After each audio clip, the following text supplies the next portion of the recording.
n'a pas entré dans la question où en est-on aujourd'hui sur l'incident survenu à la prison de la Croix des Bouquets. C'est que dans le moment où on a parlé là, toutes les frontières sont bouclées. On contrôle systématique au niveau des frontières maritimes et terrestres. Il y a une task force qui mettait en place, qui gagne là-dedans les unités spécialisées de la police nationale, l'US Marshal, le FBI. Et nous profitons de dire merci à nos amis américains, la MINUSTA, qui a traqué sans relâche les fugitifs, les prisonniers qui sont en cavale. Bon, la bonne nouvelle, c'est que, bon, détermination ferme, évidemment, du gouvernement, de la PNH, ministère de la Justice, tout le monde, pour être capable de récupérer les prisonniers qui sont en cavale là. Et la bonne nouvelle, c'est qu'il y a plus d'une quinzaine qui ont déjà été, bien sûr, récupérés, qui ont déjà rattrapés pour remettre côté au TIA, pour remettre au côté au TIA. Ça, c'est une très bonne chose. Autre chose que nous devons insister sur lui, c'est que la participation de nos compatriotes, la participation citoyenne, c'est un aspect qui est crucial, qui est fondamental dans la question.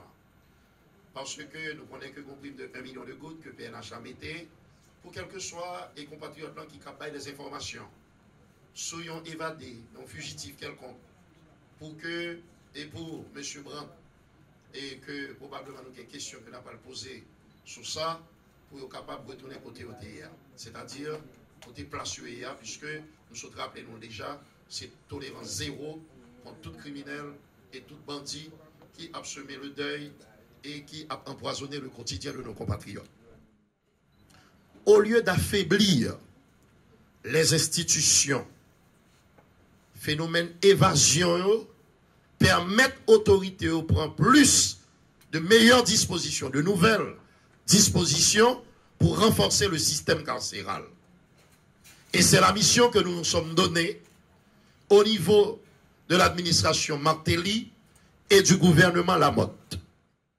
Nous connaissons tout effort que l'exécutif l'a fait pour permettre que le processus électoral là avance. Et conscient de l'engagement qui était pris au niveau de l'accord de El Rancho, il y a un dialogue qui était accouché, débouché sur un accord signé par les acteurs politiques, les partis politiques, l'exécutif, le Parlement, sous le parapluie de la Conférence épiscopale d'Haïti, dont je tiens encore une fois ici à saluer le travail phénoménal pour permettre que cet accord soit une réalité. Eh bien, l'exécutif remplit tout engagement que le gagné pour permettre que l'élection faite dans la date qui était prévue.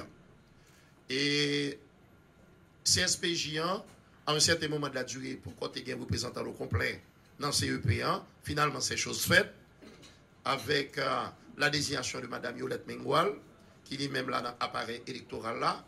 Idem pour le Parlement, qui a bien, après bien des atermoiements, désigné quelqu'un d'expérimenté pour capable représenter au niveau du CEP. On a parlé de M. Max Mathurin, qui quand même était à la tête de CEPA en 2006, côté que tu as gagné des élections plus qu'acceptables qui étaient organisées dans le pays. Ça veut dire qui ça? Si toutes conditions sont réunies, pour qui ça fait que pas qu'à gagner élection? Date que nous te prévoit, il vient de plus en plus hypothétique le 26 octobre 2014, force est de le constater.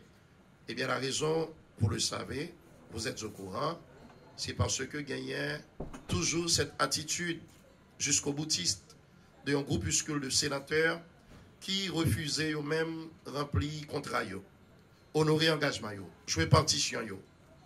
Alors ce que l'exécutif lui-même il fait, c'est ce groupe de sénateurs, il dit pas question que Chita pour plancher et travailler sur les articles qui méritent d'être amendés au niveau de la loi électorale.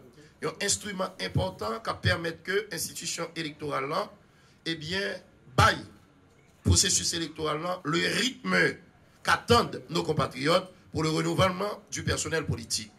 C'est-à-dire 2/3 de la Chambre, du Sénat de la République, la Chambre des députés et puis les collectivités territoriales.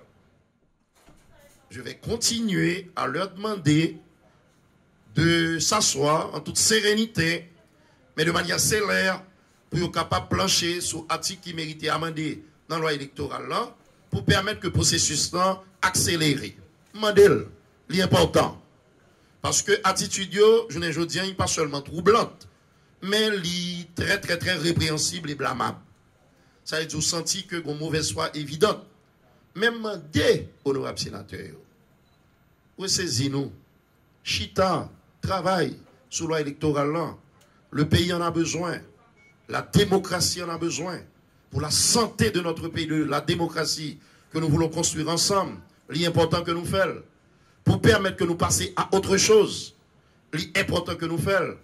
Voilà un nouvel appel que je voulais lancer ce matin à ces honorables sénateurs de la République pour qu'on ait que la nation les attend.